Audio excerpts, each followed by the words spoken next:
We have a former president who, despite facing more than 90 criminal charges, wants to be elected again. And there are millions of his MAGA supporters who would do about anything to make that happen. But who are these MAGA people? How are they a threat? Stay with us. Welcome to Lean to the Left, home of no-holds-barred commentary, plus interviews with fascinating people. Some of them top experts, others simply with interesting stories to tell. You'll never know who'll show up at Lean to the Left. Now here's your host, Bob Gaddy. Joining us today on the Lean to the Left podcast is Russell Jack, who worked for more than 2 decades as a federal air marshal and who's written a new book, Is MAGA a Terrorist Movement? Russell says that from 2016 to 2022, he saw MAGA operating freely inside the U.S. government, both as agents and management. Now, what the hell is that all about? We're about to find out. Hey, Russell, welcome to the Lean to the Left podcast, buddy. Thanks, Bob. Hey, thanks for having me on. I appreciate it. It's my pleasure. Tell us about your career in government, Russell. You were a federal air marshal, a federal police officer, a member of the National Guard military police, right? Yeah, that's correct. So my last 20 years, the federal government was with the Federal Air Marshal Service. Prior to that, I had 5 years as a federal police officer with 2 different agencies. And before that, when I was 18, I enlisted in the Army National Guard as a military policeman and was deployed for Operation Desert Storm. Okay. And after I got back from that, I went through officer candidate school, got my commission, and led a platoon for about a year. So in total, I had about 5 years with the National Guard, 5 years as federal police, and then 20 years as an agent. Wow. Okay. That's quite a career. Tell us what you saw as a federal air marshal in terms of the MAGA people working within the government. One of the things I want to point out with that is one of the concepts I talk about in my book is tribalism. In both law enforcement and the military, I can only really speak about the MAGA influence on the law enforcement side because of how long I've been out from the military. But with tribalism, it's not just being loyal like you would be with your family or friends. It's overly loyal, excessively loyal, that tribalism is. So the problem we have is starting in 2016, going back a little bit, in that profession of law enforcement and the military, we have to have each other's back. So there's a very strong bond, more so than with some professions. So because we have to have each other's back, we're not just a group of individuals. We operate as a team. So tribalism can become a big issue on that. And what happened is in 2016 to 2022, when I was working as an air marshal, they went from being quiet to saying the quiet part out loud. It went from quietly thinking these things to being empowered and emboldened to talk about them more. So the MAGA culture has co-opted and taken over the federal government as far as law enforcement. And some of the things I've seen on that is like symbolism like the QAnon or Punisher. QAnon is like an extreme version of MAGA. And then the Punisher symbol is interesting. It's a Punisher skull. It's based off the comic book. A lot of people in the military, like special forces, would wear that. And it wasn't inappropriate for them, because what that symbolized was that doing right and doing good meant going outside the law. So for them, maybe that could be considered appropriate. But when law enforcement started wearing it, I questioned my fellow law enforcement officers. I'm like, why are you wearing a Punisher skull? And they're like, what's MAGA? And I'm like, you do realize that is saying that it's okay to act outside the law as a law enforcement officer. And so that was an interesting topic. The other thing I noticed too was, as far as I'm working in the government, is they adopted the right-wing viewpoints of MAGA, the bathroom bill against transgenders, climate change denial. And how that works is it ties in with the election denial. There's an enormous amount of information out there refuting the deniers of climate change or the deniers of the election. But the problem that we're running into is they only listen to right-wing media sources. So they would watch Fox News on TV and they would listen to radio broadcasts that were right-wing. And when you questioned them or said, hey, that's not correct, they said, what's your sources? And as soon as you cited a source outside of their specific media, they immediately said that's not a valid source. They called CNN the Clinton News Network, to give you an example. So one of the problems we're having with that is them acting on it. So what I noticed is there started to become incidents like intimidation of LGBT community, and also just following a lot of the things that were happening with, for lack of a better word, the takeover of the government. So it's very concerning that many people in law enforcement, especially my agency, were openly okay with MAGA, which, as we'll discuss later, does a lot of illegal activity, which as a police officer, you would think, hey, a guy who has over 90 criminal indictments against him allegedly could be a criminal. And why would law enforcement support someone like that? Anyone else, if it was a Democrat with 90 plus charges, I'm pretty sure they'd say something negative. Yeah, pretty sure. Why do you think it is, though, that they bought into this MAGA stuff? Going back to that tribalism, the problem is what I noticed when I worked in the field office, especially after 2016 and on, is there was a very strong culture that was already there leaning towards the right that was more anti-liberal. That was even before MAGA came into power. So you have a culture that's already leans to the right. Mhm. And once MAGA came along, they're like, hey, this really embodies what we're looking for. So they started really espousing it. They started with verbal attacks against liberals and things like that. And the other issue is because other agents in law enforcement wanted to fit in, they would just keep quiet. So there was a significant size group that was with MAGA, another significant size group that didn't want to be excommunicated from the tribe because they didn't want to get into arguments with their fellow workers. And then you had a small number, agents such as myself, that were saying, hey, no, what you're thinking is wrong, and you shouldn't do that. Not only as a federal employee, but as a law enforcement officer. You can't say things like, let's go Brandon, which is a euphemism for F. Joe Biden, when he's the president. They were saying things like that on duty while he was president. And I'm like, that's your boss. You can't be doing that kind of thing. So the problem we have is that they've co-opted themselves into the federal government. Not only that, but also too, from what I've heard and seen, military and higher levels of government. Is this dangerous, do you think? Yeah, very much. The reason why is there's a difference between morality enforcement and law enforcement. I was looking at one of the things that happened in Iran, where a woman who wasn't wearing her hijab correctly, which is a face covering, very strict Islamic law, she was killed. And allegedly, I could say murdered. They said she died of a heart attack, and I think she was in her early 20s. So real common to die in your early 20s of a heart attack. But the problem is that that the legal law for law enforcement is the same as morality enforcement. So the problem is once they pass these into law, then that morality enforcement can become law enforcement and they legally can do it. So my concern is if you already have a culture of law enforcement officers who support MAGA, what's going to happen if MAGA takes over and they start passing these laws? If they get a 2/3 majority in the House and the Senate and they have a president, the only thing that's going to stop them is the Supreme Court, which has a 6-3 conservative majority. Yeah, so if that happens and they pass these laws, how much resistance do you think the law enforcement officers are going to have who are pro-MAGA to enforce these things that are against our current Constitution? That's a very good question. So therefore, you say that the MAGA is a threat to our democracy, right? That's correct. What freedoms do you think they want to take away?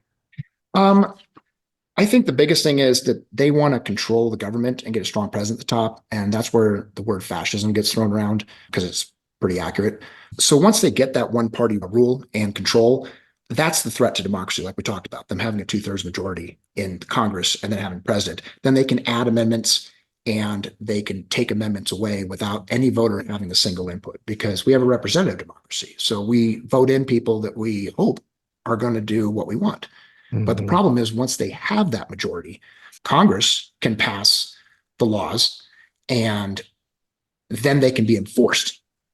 On that note, with that 2/3 majority, once they pass that, then they'll have complete control of the government. Then they can pass these laws that then people have to go out and do. What type of laws are you talking about that you're worried about?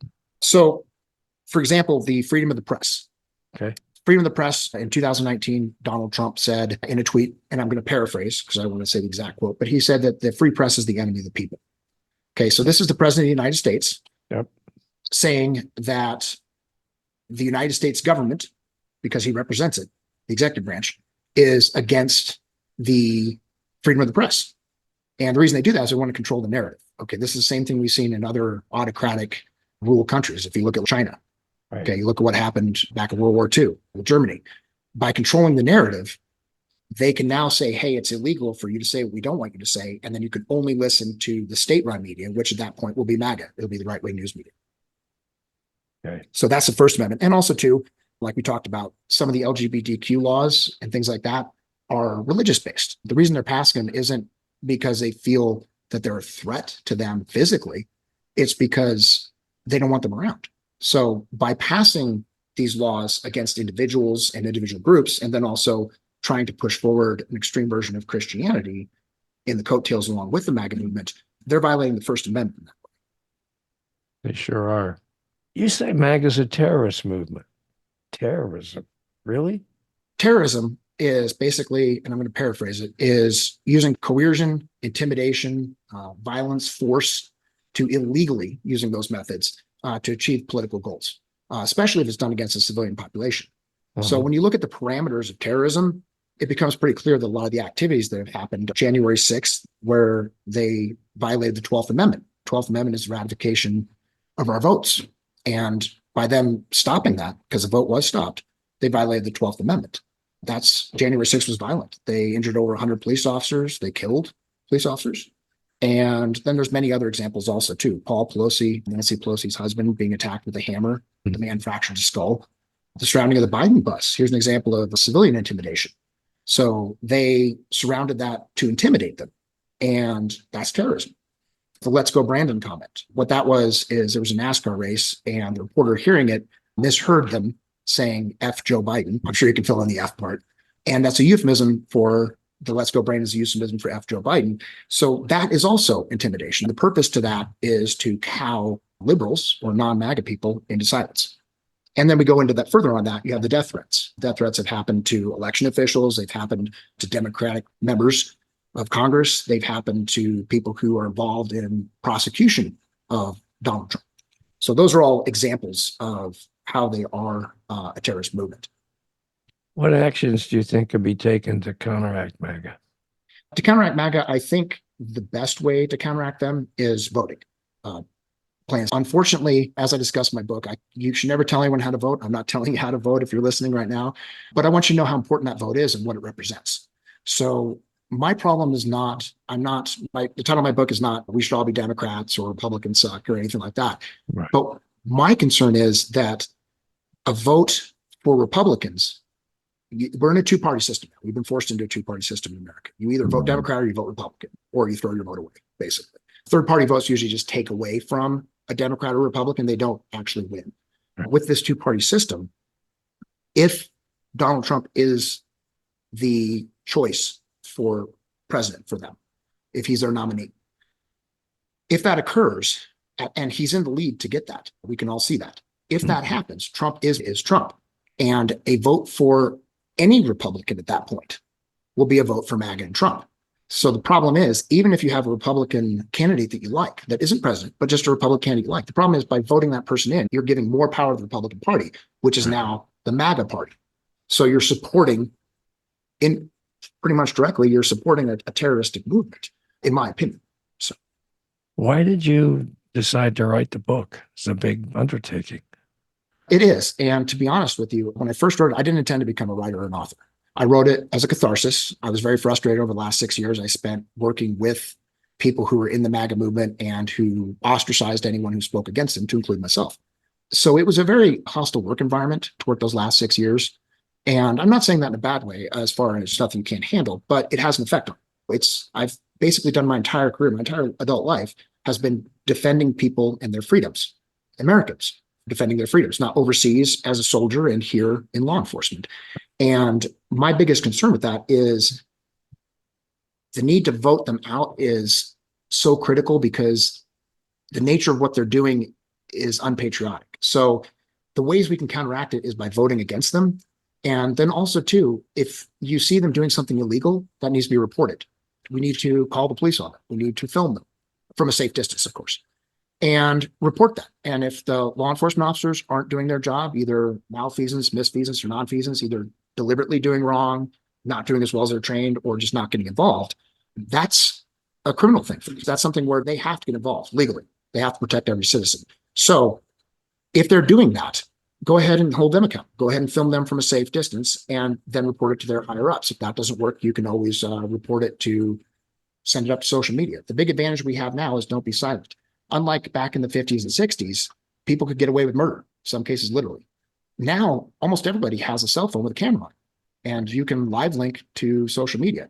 So I'm all for holding people accountable. Our government officials, our law enforcement officers, our military should all be held accountable. Okay. So report to law enforcement and don't be silent. And let's take back our flag. Call them out. If the term deplorables, I don't know if you really like using that term or not, but the important thing is their action is deplorable. You don't want to have a group of people who openly are in violation of the Constitution. Exactly. So you believe Trump is a danger to our freedoms, I gather. Yeah, I definitely do. The reason it's such a danger is what happened in the past with other autocrats is they weren't taken seriously. And then they got a movement behind them through a cult of personality. And then eventually that movement started to gain traction and gain power. And we've seen that. 74 million plus people voted for Donald Trump. It was a record. The only reason he didn't get the presidency is because it was also a record with the 81 million that Joe Biden got. So it's a good thing that people realize the threat. But my goal with the book, with the website, and with these podcasts is to let people know, hey, this is a really serious threat, and you need to get out there and vote. You need to hold them accountable for their illegal actions and report them to the police. And if necessary, you need to upload things to social media and don't be silent. If they're espousing hate and bigotry, say something. Don't just let it happen. We wouldn't do that if somebody's walking around wearing a white rose and a Klansman or wearing a Nazi uniform with a swastika. We should treat them the same way. So do you think Trump really wants to be a dictator? I do. And I don't think he cares about necessarily using that term. Again, this is my opinion. But the reality of the MAGA movement, the reason why it falls into the fascist side of the camp is the idea behind that, and I'm paraphrasing the fascism, is to have a control by one party and to have a very strong person at the top, a dictator. Okay. Right. Or in this case, could just be a very strong president. But the reality is if you have a very strong president and you have control of Congress, you're very quickly going to have effectively a dictatorship. So I think it's a very real threat. If we don't show up to vote, they're going to. MAGA will be there. Okay. Yeah. They're very gung-ho in supporting their leader. So they will vote. So we need to make sure we get out there and vote, and we need to do what we can to make sure that they don't cow others into silence. What's your prediction about Trump's effort to regain the presidency? As of right now, I don't think he'll win. We had 81 million people show up last time versus the 74. I think their ability to get new MAGA adherents versus our ability to get the word out and get people to vote that maybe aren't already is going to add to our numbers more than it'll add to theirs. I think there's a very real chance that we'll be able to stop him. But part of the reason for this discussion and the book and the website is all of us together who are pushing for this message can get people out there to vote, can get people out there to say, hey, what you're doing is illegal. I'm calling the police. And to not be silent and call them out when they're doing activities they shouldn't be doing. Okay, so first of all, your book comes out when? So my book is scheduled to come out in March. Okay. And people will be able to find it where? Amazon and other places? Yeah, so it'll be available by print on demand or ebook. Okay. And after it comes out, we're going to work on making an audiobook as well for people who like to listen on the radio. Okay. And how can people reach out to you if they want to get in touch? So my website, MAGAterrorism.com, it should be online no later than March 1st. So I encourage people to go to that website. It'll have a link to the book, and I'll update the release date on the book as soon as it comes out. Okay. And there'll be lots of information on there. And over time, as things come along, I will add to that so that there's more and more to see on it over time. Excellent. Okay, Russell, do you have anything else you'd like to add? No, Bob, I really appreciate you giving me a chance to talk about this important topic. Thank you.